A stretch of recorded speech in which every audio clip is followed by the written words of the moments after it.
महाराष्ट्र के रायगढ़ में लोग अपनों की तलाश में भटक रहे हैं।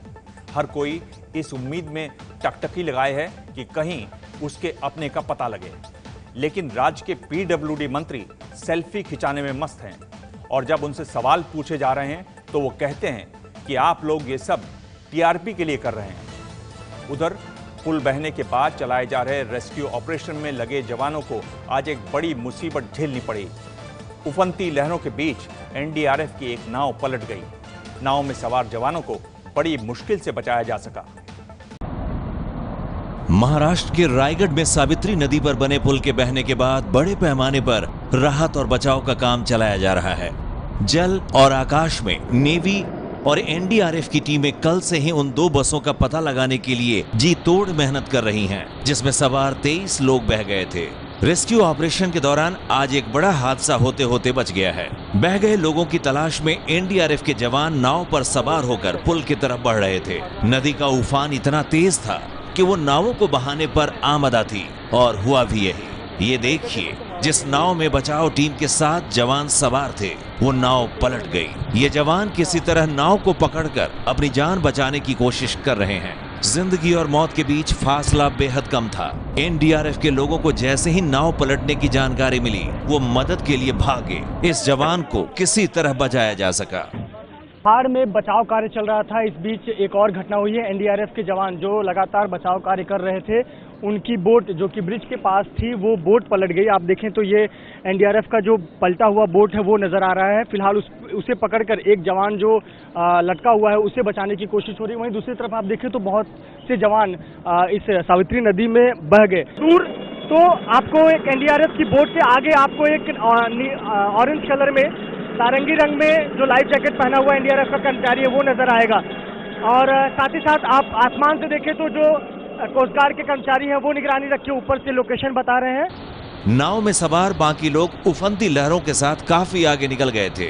इनकी मदद के लिए भी बड़े पैमाने पर ऑपरेशन चलाया गया। नाव में सवार ये दूसरा जवान है जो खुद को जानलेवा लहरों से बचाने की कोशिश कर रहा है। ये किनारे की तरफ बढ़ने की कोशिश करता तो लहरें इसे आगे बढ़ा ले जा रही थी। इसकी मदद में बचाव दल को मुश्किल का सामना करना पड़ रहा था। कड़ी मेहनत के बाद दूसरे जवान को बचाया जा सका।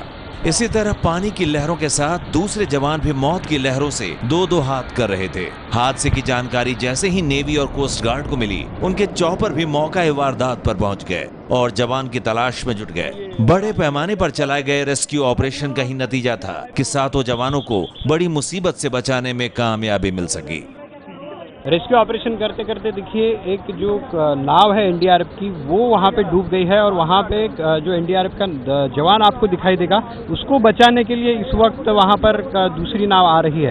कि जो एनडीआरएफ की टीम थी उनकी जो बोट थी वो वहाँ पर डूब गई है और वो किनारे की तरफ जा रहा है। जो जवान था, एक जवान किनारे पे लग चुका है और दूसरा जवान किनारे की तरफ जा रहा है।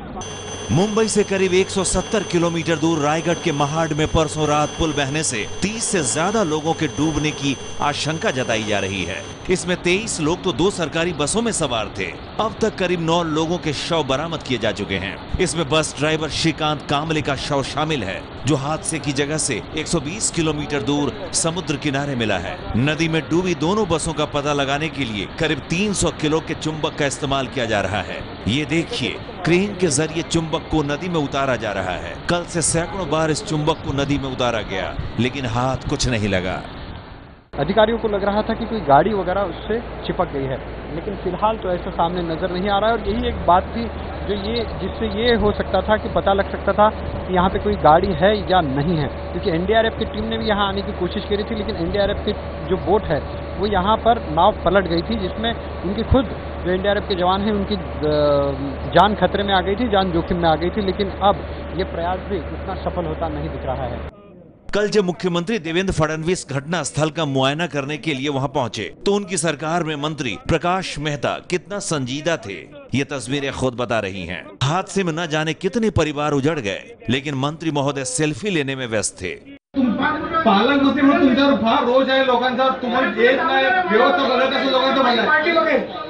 माझी पार्टी बघेल काय करायचं ते। आता जी घटना घडली त्या लोकांबद्दल आमची सहानुभूती आहे। तुम्हाला टीआरपी वाढवण्यासाठी तुम्ही नाळचा येऊन मध्ये उभं राहा, तुम्हाला काय करते? तुम्ही काही काम करा, आम्ही 40 वर्ष या क्षेत्रात काम करतो आम्ही। नुसतं बांबुडा घेऊन तुम्ही येऊन उभे राहतात. आपण पाहिलं की लोकांची इथं व्यवस्था आहे ती होत नाही आहे, नागरिकांना माहिती मिळत नाही. आता हे प्रश्न विचारला त्यानंतर पालकमंत्री प्रकाश मेहता जे आहेत ते प्रचंड आपण रागवलेले आहेत आणि हे सर्व मीडियाचं आहे, सगळं कारस्थान आहे, आम्ही सगळी व्यवस्था केलेली आहे असं त्याचा प्रश्न आहे. अब ये बताने की जरूरत नहीं है कि पुल हादसे को लेकर राज्य सरकार कितनी संजीदा है। नेशनल हाईवे अथॉरिटी ने मई में पुल का मुआयना किया था और कहा था कि पुल सुरक्षित है। इसके बाद यह हादसा हो गया। सवाल उठ रहे हैं कि किसकी लापरवाही से यह हादसा हुआ है।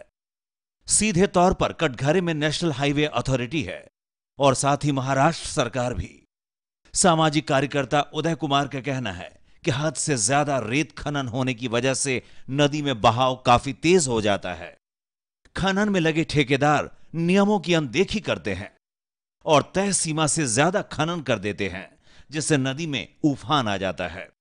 ऊपर से पुल काफी जर्जर हो चुका था। इसको दुरुस्त करने के बजाय इसको तोड़ के नया बांधने का लोगों का कई सालों से डिमांड रहा, लेकिन ये कोई देख नहीं रहा है।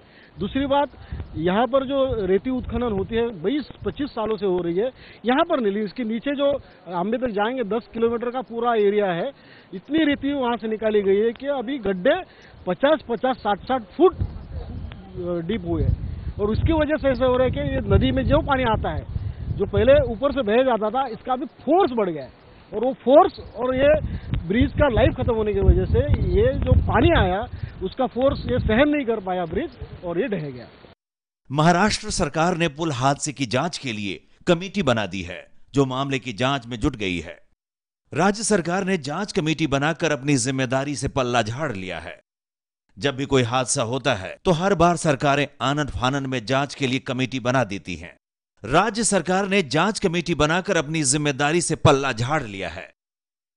जब भी कोई हादसा होता है तो हर बार सरकारें आनन फानन में कमेटी का गठन कर देती हैं, लेकिन कम ही मामले होते हैं जिसमें दोषियों के खिलाफ कार्रवाई होती है।